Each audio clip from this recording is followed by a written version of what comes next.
Guys, so according to a 2024 Quality of Life Index, South Africa still tops the chart. South Africa still in Africa, both in 2023 and 2024, has topped the chart on the best country with the highest quality of life in Africa, with the likes of Tunisia, Morocco, Egypt, and Kenya, coming down below to the fifth position. Nigeria, my own country, dropped even from the fifth to the sixth this year. That shows you how deteriorating things are actually going on in Nigeria as we speak.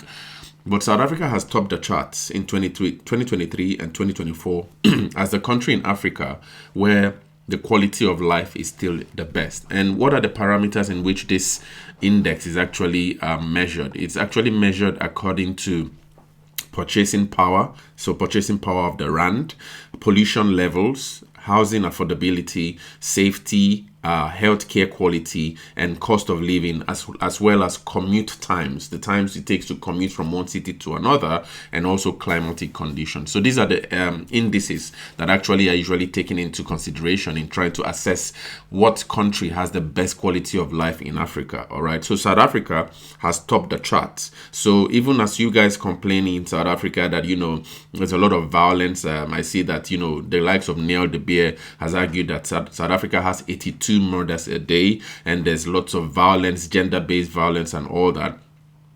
South Africa still tops the charts in Africa, both in 2023 and 2024, as the country with the highest quality of life index in Africa. So you can imagine, with all of that happening in South Africa, how other countries in Africa are, what's really going on in them. But nonetheless, this South African reporter, I love to listen to her so much. On Kwazemi, we're really passionate about intelligent analysis, intelligent people. Her name is Logrange. I think, I don't remember her full name now, but she's actually South African. And she's actually breaking down on First Post. First Post is actually one of the news stations I also listen to as well. That the ultra rich in South Africa are leaving South Africa, despite the fact that South Africa has the highest quality of life in Africa. So this is staggering. And remember the last reports I made with the fact that 38,000 taxpayers actually in 2024 changed their tax residency from South Africa to another country. And also the fact that I shared in this channel that 1,800 doctors are going to likely be unemployed. I'll be making a video soon where the Minister of Health actually says that South government simply has no money to hire these doctors. And also the fact that in 2023, 1,700 millionaires in South Africa actually left South Africa. Sometimes it really boggles the mind how the country is supposed to function with all of this wealth leaving, taxable income leaving the nation, a nation of almost 50, 60 million and less than 1.5% paying taxes in South Africa. Let's quickly listen to her break down the reasons why many of these ultra rich in South Africa are leaving South Africa to countries like Dubai, the UAE. And I'll be back for an analysis on how this whole exodus of the wealth of South Africa is actually going to impact or likely impact South Africa in the near future. And our last story is from South Africa. Africa's biggest economy is losing millions of dollars as its ultra-rich are packing their bags and dumping their nation. As per reports, South Africa lost around $160 million in tax revenue in 2024. Around 38,000 wealthy taxpayers ended their tax residency in the country as these individuals declared their non-resident status. The South African Revenue Service, or SARS, has not been able to collect taxes. This, in turn, has had a negative impact on the country's economy. South Africa relies heavily on taxes to fund critical government operations, and taxation is crucial for the nation's stability and growth. Its tax-to-GDP ratio is significantly higher than other African nations. However, the ultra-rich, who contribute most to the taxes, are leaving the nation. It's a trend that South Africa has been witnessing for the past few years. Now, in 2023 alone, 1,700 millionaires left the country. In 2024, 600 more were expected to leave. But the question is, why are South Africa's rich leaving the nation? There could be a number of factors behind this exodus. One of them is the economy. South Africa's economy has been facing challenges that have led to a stagnation. There is high unemployment and the pace of job creation has been slow. Then second is the tax system itself. South Africa's tax base is already under immense strain. The high-income earners contribute a disproportionate share of tax revenue.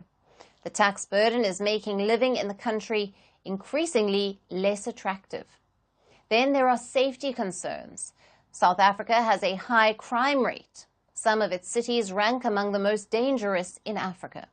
Crimes like assault, robbery, murder, and sexual offences are rampant in the country. Then there is the search of a better lifestyle. Despite South Africa being known for the best quality of life in Africa, country's millionaires are seeking more. Now they want access to premium healthcare and education, and safer and cleaner environment. So they are relocating. But where are the South African millionaires heading to?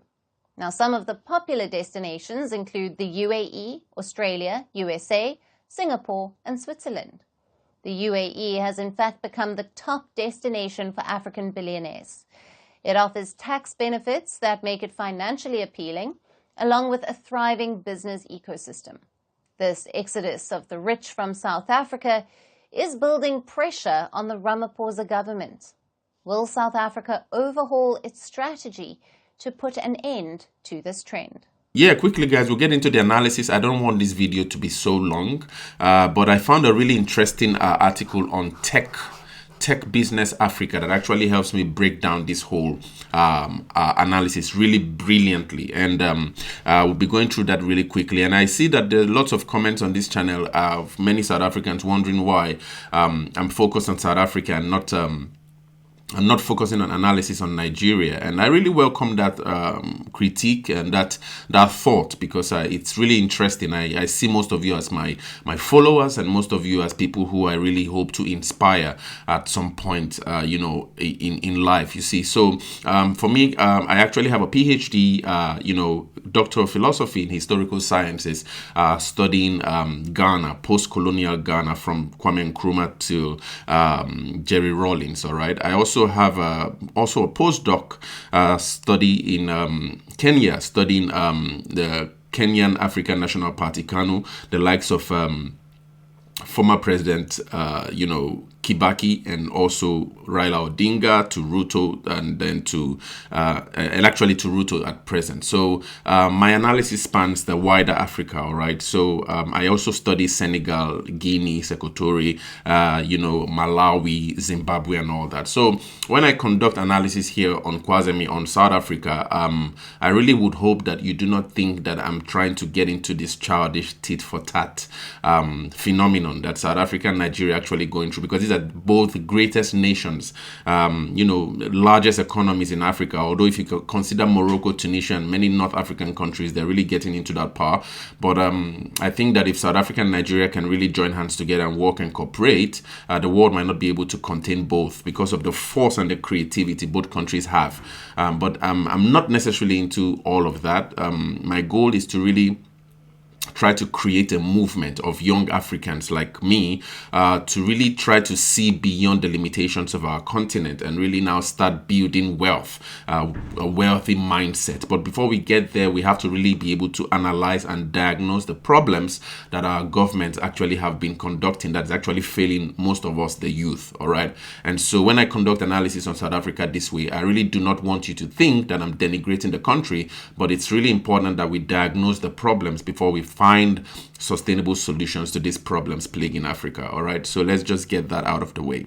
But secondly, let's just go into the analysis here. It says that rich people are actually leaving South Africa, and you know, I actually already kind of like mentioned this really important stat that, you know, like I said, 38,000 people actually are leaving. Taxpayers actually are poised to leave South Africa. All right, which we know that South Africa that really doesn't have as much taxpayers as the population. That correlation isn't really correlating really properly. But anyway, the article here on businesstech.co.za, really interesting article. It says that the South African Revenue Service has lost out on 3 billion in collectible tax collectible tax due to 38,000 taxpayers ending their tax residency. All right. And there's some really interesting things about this whole thing with tax residency I really wanted to really clarify, because, you can live in a country and not be the citizen of that country, but decide to pay taxes in that country.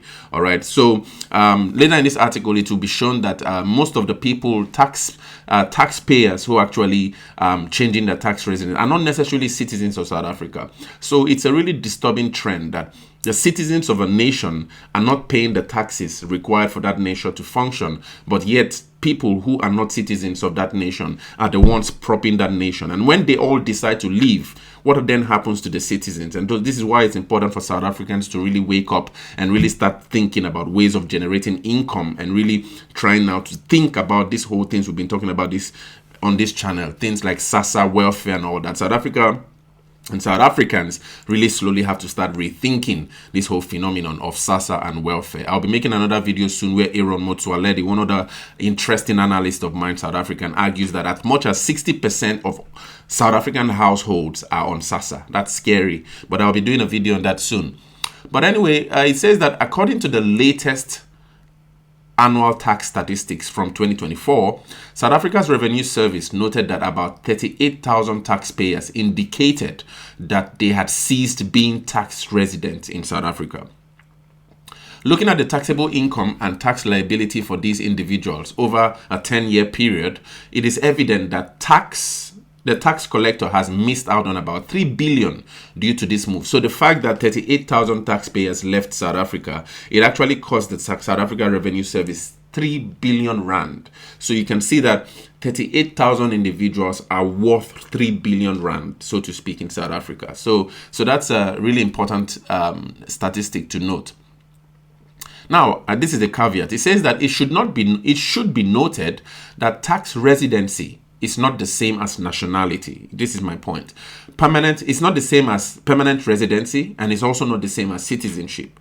So it is not necessarily an accurate reflection of migration numbers. So the fact that 38,000 taxpayers has just left South Africa doesn't necessarily mean that this means that 38,000 South Africans have migrated out of South Africa. Okay, so it argues that a taxpayer can still be a South African citizen while being tax resident in another country or multiple countries. So a South African citizen can actually be in South Africa, can actually still be South African, but pay taxes in Dubai, or pay taxes in Nigeria, or pay taxes in Sweden. All right. So that's what it means. So these 38,000 tax payers who actually have changed their residency from South Africa simply just decided that they do not want to pay taxes to South Africa anymore. And that's really, it's really unclear. But from Legrand in this video, you could actually hear her argue that, most of these people are likely looking for better quality of life,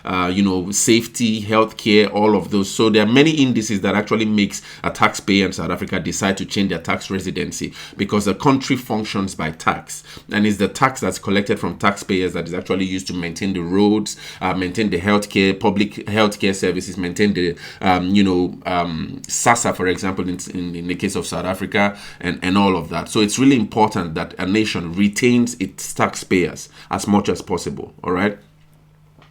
Now, it says that also that, in fact, many tax and immigration experts will quickly point out that South Africans who emigrate and leave assets behind may still have tax obligations at home. So many South Africans who have investments at home, even if they migrate out to the United States, to the United Kingdom and all that, as long as they have assets in South Africa, those assets accrue tax. All right. So changing your status from resident to non-resident must be done formally through a declaration process to South Africa's Revenue Service or immigration.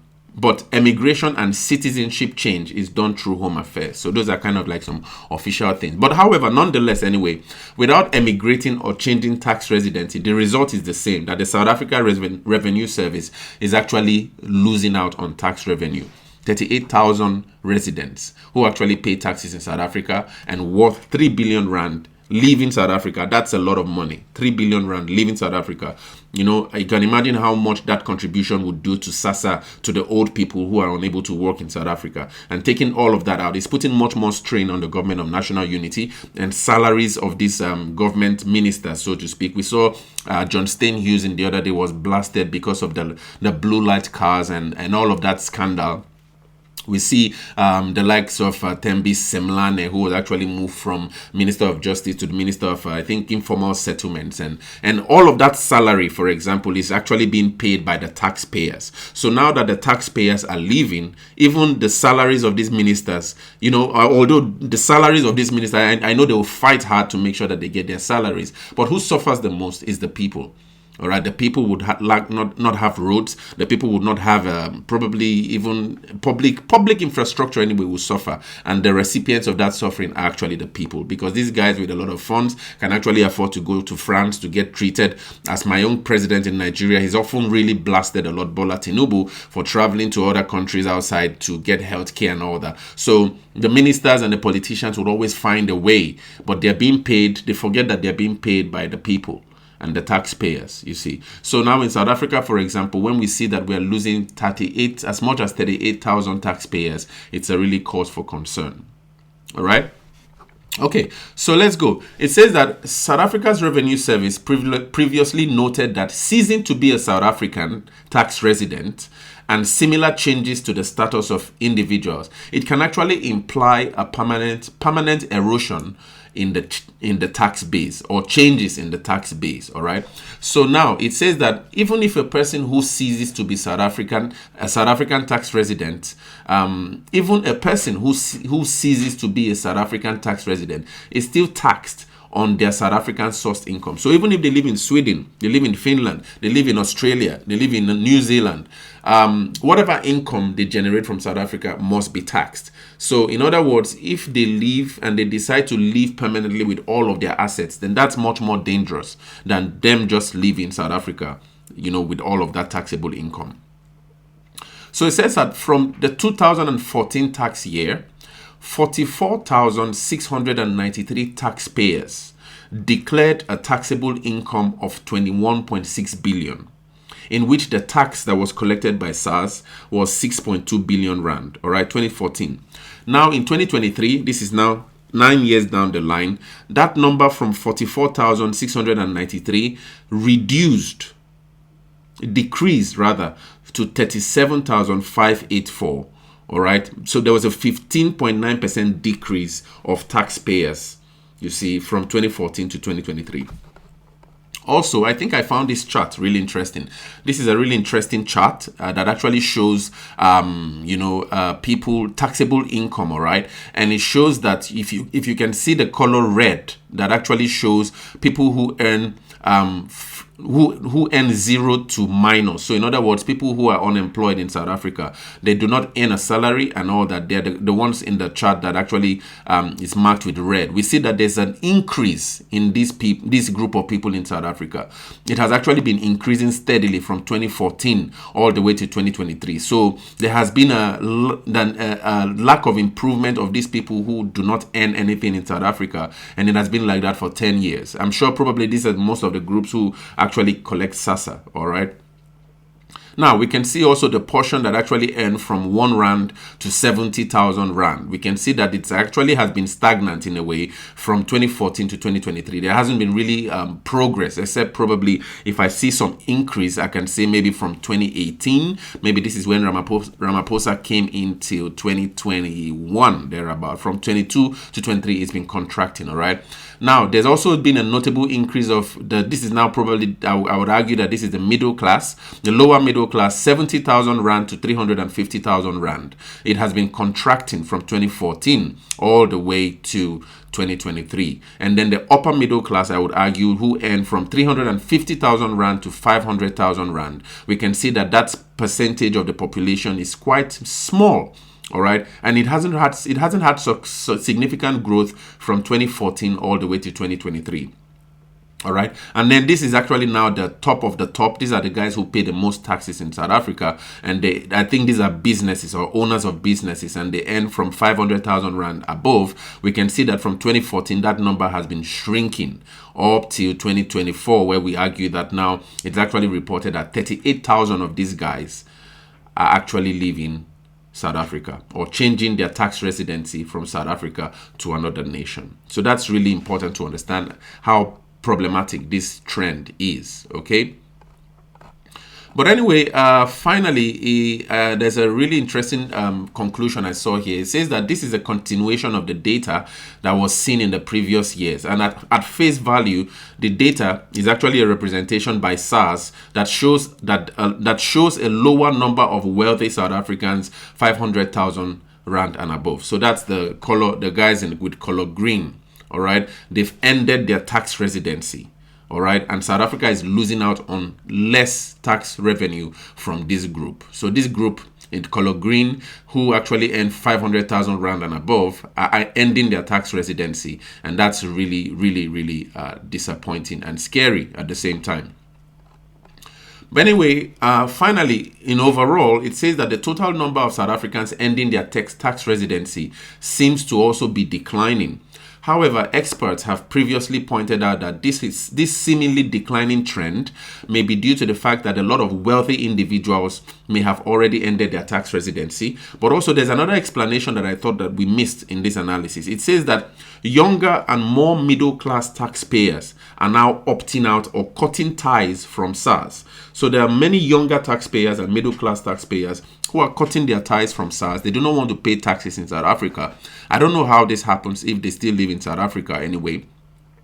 But it says that it is evident that in the latest data, SARS noted the number of taxpayers with taxable income of 0 or less ending their tax residency. And this number actually skyrocketed the data reading to 575.9%. All right. So in other words, it says that, individuals in South Africa who earn 0 to less. All right. That number here in red.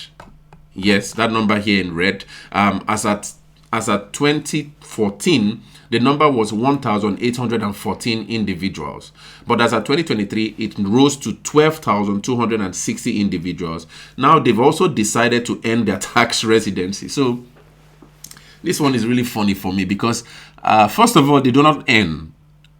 All right, or probably could this be the recipients of SASSA who have decided that when they collect SASSA, they do not want to pay taxes on that SASSA, and so at the end of the day, they are ending their tax residency from SARS or ending their obligations to SARS. And this is really a disturbing one, actually. But anyway, it's really understandable because 350 Rand. I actually calculated it in the to euros, which I'm really used to. It's actually 17 euros. I don't know, really. It's difficult for me. But anyway, I know that, we can compare the currency equivalents. 350 Rand would be able to afford a lot of much more things in South Africa compared to how 17 euros would afford, more in Europe, all right? But it's quite a little number, you see. It's not something that, like Gayton McKenzie argues, that South Africa should be bragging about. Because if the people now we see this percentage. It says that from 2014 to 2023, we see an expanding the graph showing an expanding base of these people who earn 0 or less in South Africa, all right? And now that they are taking away their obligations from SASSA, they do not want to be aligned with SASSA. They want to discontinue their relationship with SASSA. That means that they are deciding to really peg their dependence on that. I said SARS rather. So they are declining or cutting off their allegiance to SARS. It means that they've decided to really zone in on SASSA and maintain their dependency on SASSA. 350 Rand, all right?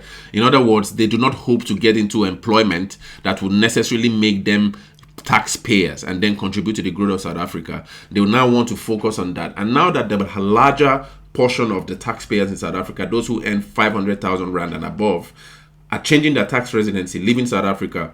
And we know that the bulk of the income from where SASSA is actually gotten from to sustain this group of people who earn 0 to less comes from that high earners in South Africa, what then happens to this large portion of South Africans' population who earn 0 to less and will depend on the 350 Rand SASSA when SASSA is actually wiped out eventually, maybe one day, because of the fact that taxpayers, those who really pay the taxes to sustain SASSA, are leaving South Africa? Since these are really important and disturbing questions to really consider and start thinking about, and that's why it's really important that we talk about them here on Kwazemi and also in the comments. So we'll be stopping here. I don't want this video to be long. I'll see you in the next one, but share your thoughts. What do you think about this video and these statistics? Share your thoughts in the comments.